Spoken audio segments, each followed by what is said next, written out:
Jude, don't make it bad. Take a sad song and make it better. El 26 de agosto de 1968, los Beatles estrenan el sencillo Hey Jude, y mientras Paul McCartney cantaba una canción llena de esperanza donde invitaba al mundo a cambiar una canción triste y convertirla en una oda a la felicidad, John Lennon inducía al cambio en la cara B del disco de 45 revoluciones por minuto. Dices que quieres una revolución, pero sabes, todos deseamos cambiar al mundo. Me dices que es evolución, pero sabes, todos deseamos cambiar el mundo. Tal vez esta sea la mejor manera de explicar el ambiente que se vivía en el ahora lejano 1968. Y si los Beatles pedían revolución, los Rolling Stones buscaban la simpatía por el diablo con su sencillo Jumping Jack Flash, que presagiaba el sonido de su disco Beggar's Banquet, que se estrenaría en diciembre, solo un mes después del famoso álbum blanco de los Beatles. En plena Guerra Fría, con un mundo dividido, de un lado el capitalismo, la sociedad de consumo impulsada por el mercado estadounidense y su economía boyante como cruel resultado de la Segunda Guerra Mundial.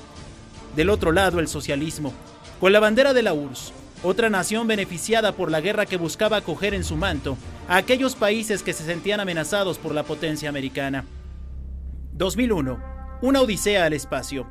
Stanley Kubrick ya vislumbraba la importancia de la lucha por conquistar al espacio, uno de los principales campos de competencia en la llamada Guerra Fría, que se vería reflejada en el conflicto de Vietnam. En Europa, la Primavera de Praga en Checoslovaquia, que buscaba liberarse de la opresión rusa, la Francia liberal con movimientos estudiantiles a los que se sumaron obreros y otros sectores sociales, acallados en lo que se conoce como el Mayo francés. En América, Martin Luther King levantaba la voz a favor de las minorías y fue silenciado el 4 de abril en Memphis.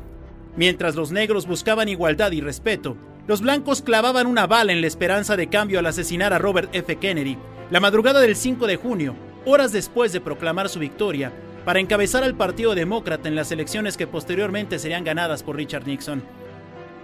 México no escapaba al ambiente que se vivía en el mundo. La nación tercermundista, que se encargaría de organizar los 19º Juegos Olímpicos de la era moderna, buscaba que el mundo volteara a verlo. Una sociedad en crecimiento que tenía la modernidad por objetivo y pretendía hacer de la fiesta deportiva el punto de inflexión para brillar como centro de atención. La Asamblea del COI otorgó la sede de los Juegos en la reunión realizada en Baden-Baden, Alemania, en 1963, por encima de Lyon, Francia, Detroit, Estados Unidos, y Buenos Aires, Argentina, obteniendo 30 de los 58 votos emitidos y bajo la protesta de las naciones europeas de competir a más de 2.000 metros de altura. Pero la nación, en busca de modernidad y respeto, se enfrentó a un movimiento social que a partir de julio cobró fuerza. Estudiantes de la UNAM, encabezados por el rector Javier Barros Sierra, y también alumnos del Politécnico Nacional y otras universidades, se unieron en busca de la autonomía universitaria y la liberación de los presos políticos detenidos por un conflicto en la Prepa 1. Sin embargo, a esta lucha se sumaron distintas manifestaciones sociales que entre médicos, obreros y estudiantes pedían mejoras a las condiciones en la vida político-social del país.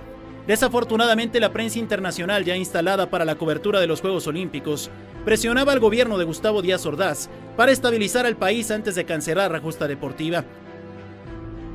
Después de una señal de guerra, luces de bengala que suelta un helicóptero en el lugar preciso del blanco, el lugar es rodeado por el ejército, que en coordinación con el Batallón Olimpia, desata una cruenta balacera contra la multitud.